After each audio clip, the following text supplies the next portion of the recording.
Guys, I honestly hate to say it, I never thought I'd be a nerd talking about journaling on the internet, but the reality is that journaling actually did change my life, and it's something that I do pretty much every single morning. Now in this video, I want to share 5 of the best journaling exercises that I still do to this day because of the way that they've dramatically changed my life. What's up guys? Alex Hine over at Modern Health Monk and author of the self-growth book, Master the Day.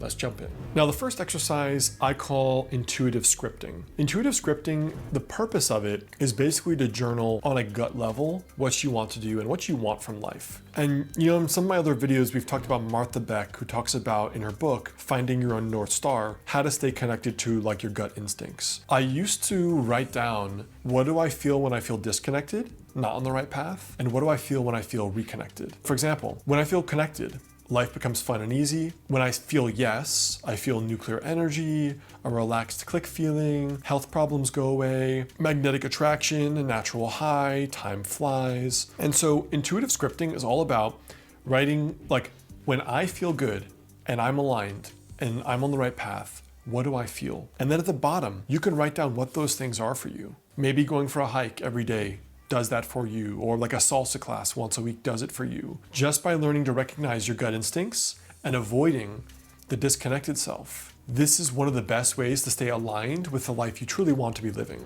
Now, the second exercise is what I call 12 months from today. It's sort of just like a dreaming and scheming kind of exercise. Like when you think about your life, you have all of these squares. Square 1 is like the death and rebirth phase. This is like after a breakup, after divorce, after or during health issues, where you don't have energy to create. You have to just exist because you feel so badly or you're so limited by your options. Square 2 is like where you start dreaming again. Square 3 is where you start building. Square 4 is like the promised land, where there's fruit happening. When you're trying to figure out what you want, this typically like 12 months from today is square 1. And I think of square 1 as reinvention, because usually you're doing this when your life has gone to hell. And all you do, in my opinion, is square 1, you're in death and rebirth, you just write down basically, what do I want? And the reason this is so important is that when you're in awful phases of life, you stop thinking. Like when you have clinical depression, you don't have energy to think about tomorrow.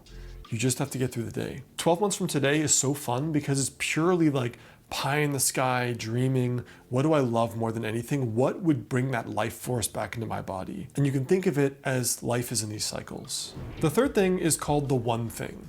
I love the idea of thinking of the focusing question. And the focusing question for this exercise is, what's the one thing I can do such that by doing it, everything else will be easier or unnecessary? So you ask a really great question, and then you get very specific about what it is you want, and then you time block exactly what that thing is to do on a daily basis. What's the one thing I can do for my health? What's the one thing I can do for my spiritual life? What's the one thing I can do for my finances? What's the one thing I can do for my business? This basically helps you radically prioritize what it is you need to actually work on to improve your life. Because one thing I've seen coaching people is that distraction is at an all-time high. Distraction has been the highest it has ever been in human history. And so focus is at an all-time premium. And the more you can learn to understand what is the lead domino that really will make a difference in your life, that will change everything for you. Now, as a diehard believer in journaling exercises that I do daily, I've actually created a brand new free guide right below this video, which is 5 journaling exercises that are different from these that can change your life. These are the 5 ones I've actually created in the last year that help me more than some of the other exercises. But if you want other creative ways to think about how to improve your life, how to figure out what to do with your life, check out that free guide right below this video because that will give you some more ideas. The 4th exercise is called What Makes Me Stay in Flow. Now, this exercise is all about thinking, what is it that energizes me? And I like to start off with this prompt. What if each hour of your business or your life was effortless and fun? What would change, and also what would you be doing? So like for me, this was way back when I was debating, like, what do I do? Like, do I get sponsors for my channel? Do I do Kindle Shorts and write more books? And I realized that a lot of things were draining me in my life that I didn't really need to be doing. But the very premise of this flow principle is this: follow your highest excitement and inspiration in every moment, Practice radical acceptance and trust the wisdom of life. Follow your intuition at all times. Be open to all possibilities in every moment. Show up and serve. Be open to receiving. When you write down the things that make you stay in flow, you're training yourself to stay more aligned in your life. You're training yourself to do more of the things you love that give you energy, which will improve the rest of your life. You're training to do the things in your career or in your business or in your relationship that make you happy. The result is that you have greater energy to do all the things you love. And honestly, a lot of your goals will be achieved just from trying to stay in flow. Now, this final exercise is called fear versus faith. If money were no object, how would I spend my days? What I find is that if you make decisions from fear in life, your life will get smaller over time. You can see what's going on in my brain here. What if my current launch flops? Is my business going to implode and I'll end up homeless? And then faith. Huge feeling of potential with all my projects, ads, YouTube revenue, lots of excitement about the future decisions my business can go in. There's no risk. This and you're good.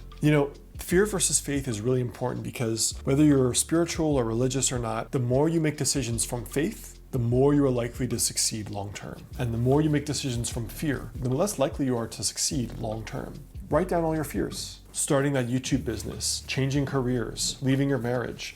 Write down every fear and then write down the antidote, which is faith. If faith dictated how you live, what would your thoughts and beliefs be? Like imagine if you had a fear of leaving your marriage and you wrote down, you know what? If I had faith, what would I do? There's no risk. Everything will be even better. And then when you can reframe those fears as faith, you can have more of these conscious thoughts in your brain. Now, journaling exercises are good and all, but if there was just one practice to do daily that could change your life, what would that be? Now, I shot a video on pretty much exactly what I do, the ultimate guide to journaling in 2025, that different from just a few different exercises to try is a specific process I highly recommend because I do it pretty much every single day. So check out that related video right up here.